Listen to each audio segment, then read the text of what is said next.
Hallelujah, good morning. सूरज कब का उदय हो चुका है। मैं उम्मीद करता हूं आप उठ गए हैं और प्रभु के वचनों को सुनने के लिए तैयार हैं। जी हां, सुबह सवेरे बहुत सारे काम होते हैं। बच्चों को स्कूल भेजना है, ऑफिस जाने के लिए तैयार होना है, कॉलेज जाना है, घर का सारा काम है। जी हां, जरूर है। लेकिन इन सब से पहले अपना समय आप प्रभु को दें। हर चीज को सही तरीके से करने में प्रभु आपकी मदद करेंगे। अक्सर हमारे पास समय कम पड़ जाता है क्योंकि हम जो काम करते हैं उसमें आशीष नहीं है। जो करते हैं वही दोहराते रहते हैं, इसलिए सफल नहीं हो पाते। तो अगर हम अपने दिन की शुरुआत प्रभु के साथ करें, उनका वायदा है वे हमें सफल करेंगे। मछुआरों को हमने देखा था ना, रात भर मेहनत के बावजूद उन्हें एक मछली तक नहीं मिली, लेकिन प्रभु की बात सुनकर जब जाल डालते हैं बहुतायत से पाते हैं। उनकी बातों को सुने, जीवन में सफल होते जाएं। प्रार्थना। पवित्र पिता, आपका धन्यवाद प्रभु, इस संसार में मनुष्यों के लिए मेहनत करना और उसके फल को खाना आपने नियमित किया है। बहुत सारे कामों को लेकर जल्दबाजी के बजाय हर एक विषयों में आपकी इच्छा जानकर आपके साथ चलने में हम सबों की मदद करें। यीशु के नाम से प्रार्थना मांगते हैं, आमीन। आज हर कोई जल्दबाजी में है। जब जल्दबाजी करते हैं, काम ठीक ढंग से नहीं हो पाते। कुछ लोग टू फास्ट, कुछ लोग टू स्लो, फिर कुछ लोग रुक रुक कर बढ़ते हैं। तीनों ही ठीक नहीं है। हमें यीशु की ओर नजरें टिकाकर अपनी पंक्ति में धीरज के साथ आगे बढ़ना है। वचन बताता है धीरज के साथ बढ़ना है। मतलब क्या हुआ? जब हम एक ही गति से चलते हैं तो हम थकते नहीं हैं। जल्दबाजी करेंगे तो थक जाएंगे। ध्यान बढ़ गया या धीरे हो गए तो निशाने पर नहीं पहुंच पाएंगे। भागते भागते अगर बीच में ही रुक गए तो कहीं नहीं पहुंचेंगे। तो क्या करना है? मसीह यीशु पर नजरें टिकाकर उनके साथ उनके कहे अनुसार हमें बढ़ना है। अपनी इस सेवकाई के दौरान यीशु मसीह हमेशा घूमते रहते थे ना। हर एक स्थान पर यीशु मसीह बिल्कुल सही समय पर पहुंचे। ना वे कहीं जल्दी पहुंचे थे और ना ही कहीं देर से। कब किसको झिलाना है, कब किसे चंगा करना है, यीशु मसीह हर जगह सही समय पर पहुंचे। वे ना तो जल्दी पहुंचे ना ही देर से। लेकिन हम कुछ तो गड़बड़ कर ही देते हैं। लूका रचित सुसमाचार 9 के 57 से अगर देखें, 3 व्यक्तियों के बारे में हम देखते हैं। जब वे मार्ग में जा रहे थे, किसी ने उनसे कहा, जहां जहां आप जाएंगे मैं आपके पीछे आऊंगा। यीशु मसीह को देखकर एक व्यक्ति दौड़ के आता है, कहता है, प्रभु आप जहां जाएंगे मैं आपके पीछे पीछे आऊंगा। यहां प्रभु उसे नहीं बुला रहे हैं, लेकिन वो खुद दौड़कर आता है, कुछ करने की इच्छा रखता है।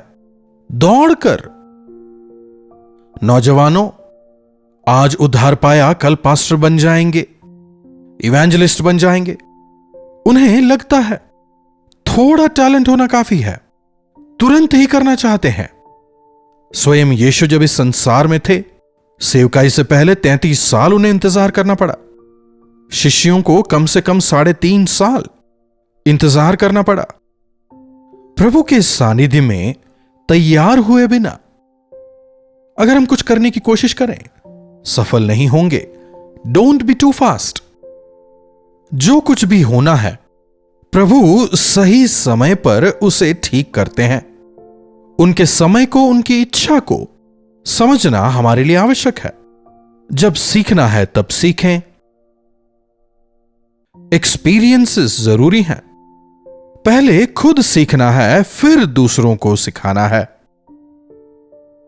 प्रभु मैं हर जगह आपके पीछे आऊंगा, तो प्रभु उससे कहते हैं, लोमड़ियों के भट्ट और आकाश के पक्षियों के बसेरे होते हैं, पर मनुष्य के पुत्र को सिर धरने की भी जगह नहीं।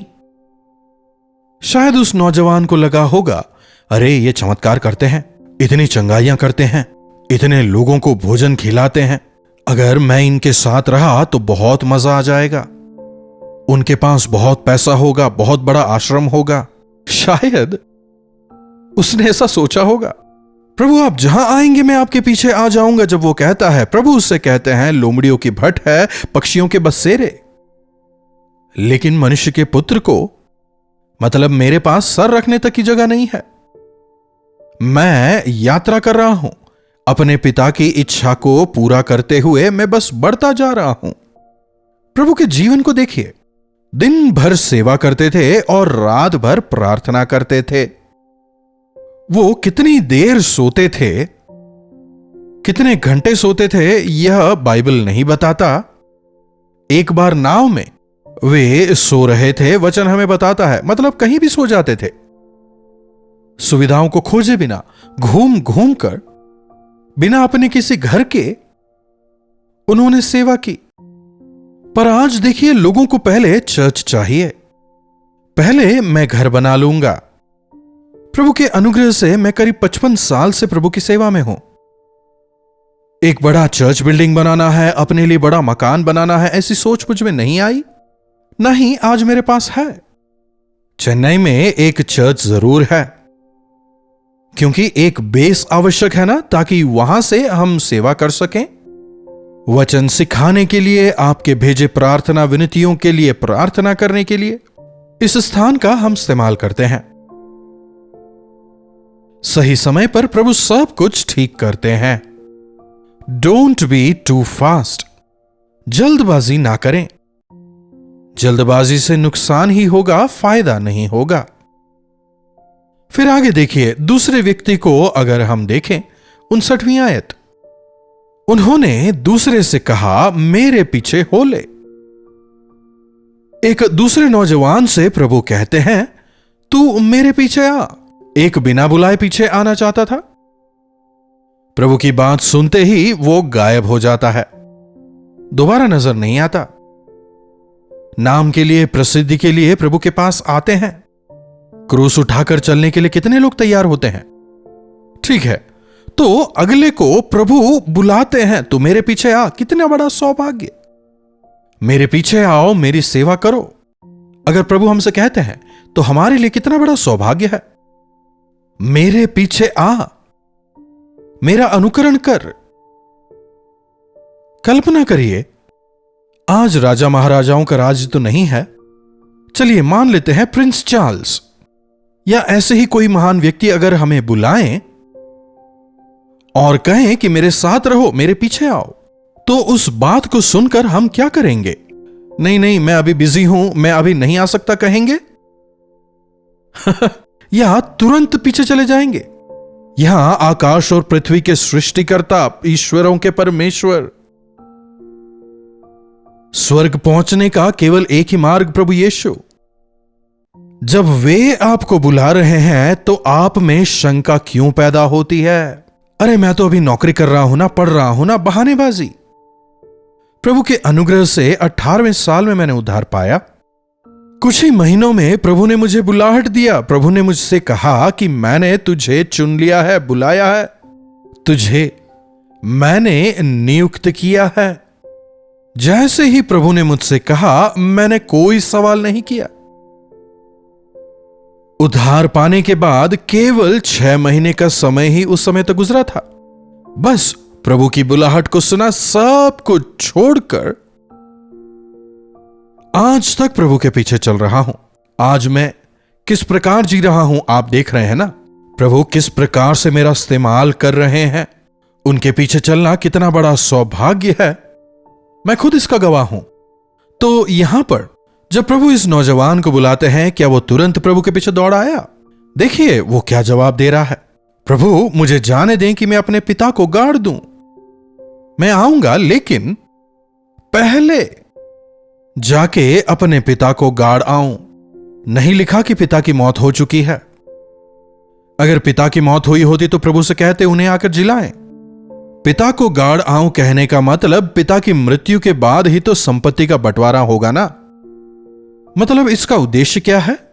मेरे पिता की मौत हो जाएगी, उसके बाद जो मेरा भाग है, मेरा हिस्सा लेकर उसके बाद मैं आपके पीछे आऊंगा। आज कई लोग यही कहते हैं, मैं प्रभु के पीछे अपने समय पर आऊंगा, रिटायरमेंट के बाद मैं प्रभु की सेवा में आऊंगा, है कि नहीं? बस मेरे बच्चों का विवाह हो जाए, उसके बाद में मैं सेवकाई में आ जाऊंगा। अरे प्रभु ने आपको बुलाया है और आप प्रभु को इंतजार करवा रहे हो। गलत है। मैं ऐसे कई लोगों को जानता हूं, प्रभु ने जब बुलाया वे नहीं आए, लेकिन बाद में सुधर कर आते हैं। अपनी ताकत सब कुछ संसार में खर्च करने के बाद, जीवन में सब कुछ खो देने के बाद, पूरी तरह हार जाने के बाद, ऐसी अवस्था में आकर कहते हैं कि अब प्रभु की हम सेवा करेंगे। डोंट बी टू स्लो, मैं आऊंगा, लेकिन पहले अपने बाप को गाड़ के आ जाओ नहीं। प्रभु के बुलाते ही तुरंत उनके पीछे हो लें। एक व्यक्ति आकर ग्राहम बेल से उनकी प्रशंसा करते हुए कहता है, आपने यह जो आविष्कार किया है, इससे काफी लोगों की बहुत मदद होगी। आपका बहुत बहुत धन्यवाद। ग्राहम बेल कहते हैं, अरे अगर मैं थोड़ी और देर कर देता, शायद किसी और ने इसका आविष्कार कर दिया होता। जो मुझे सूझा मैंने तुरंत इसे कर दिया, इसीलिए इसका आविष्कार करने पाया। कई बार हम देरी करते हैं, उस बीच हम मौकों को खो देते हैं। प्रभु कहते हैं, मरे हुओं को अपने मुर्दे गाड़ने दे, तू मेरे पीछे आ। फिर तीसरा व्यक्ति, वो खुद आके प्रभु से कहता है, 61वीं आयत में, प्रभु मैं आपके पीछे हो लूंगा, पर पहले मुझे जाने दें कि मैं जाकर अपने घर के लोगों से विदा ले आऊं। मैं आ तो जाऊंगा, लेकिन पहले मुझे कुछ और करने दें। सेवकाई में अगर लेकिन है, हम प्रभु के लिए कुछ नहीं कर पाएंगे। मैं यह करना तो चाहता हूं, पर मैं वहां जाना चाहता हूं, पर ताकत नहीं है। करना तो चाहता हूं, पर अभी नहीं। मेरी मां नहीं मानेंगी, घर पे नहीं मानेंगे, मेरी पत्नी नहीं मानेगी, पति नहीं मानेंगे, कहते हुए प्रभु की बुलाहट से ज्यादा पत्नी को या पति को या बच्चों को या परिवार को या किसी भी और चीज को, मैं मकान बना रहा हूं, मैं ये कर रहा हूं, वो कर रहा हूं, लेकिन बीच में लाते हैं। लेकिन यह जो शब्द है, विश्वासियों के जीवन में नहीं होना चाहिए। चाहे जो कुछ भी हो, मैं प्रभु की बुलाहट को सुनूंगा।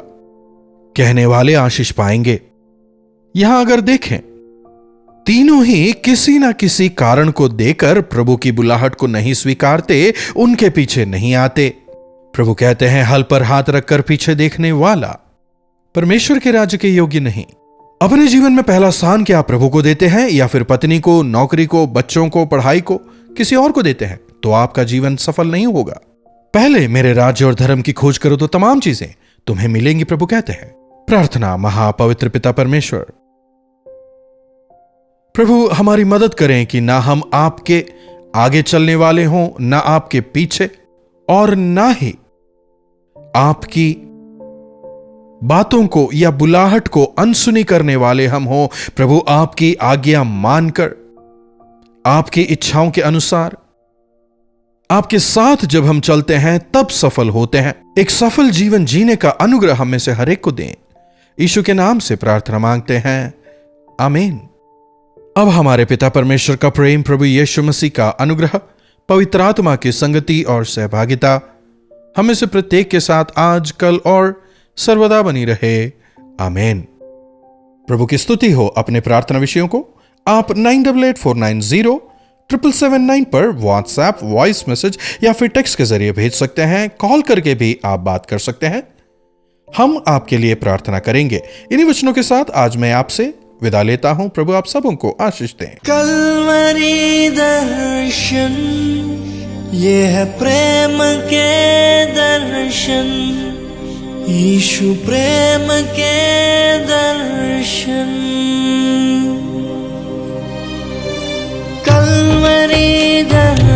दर्शन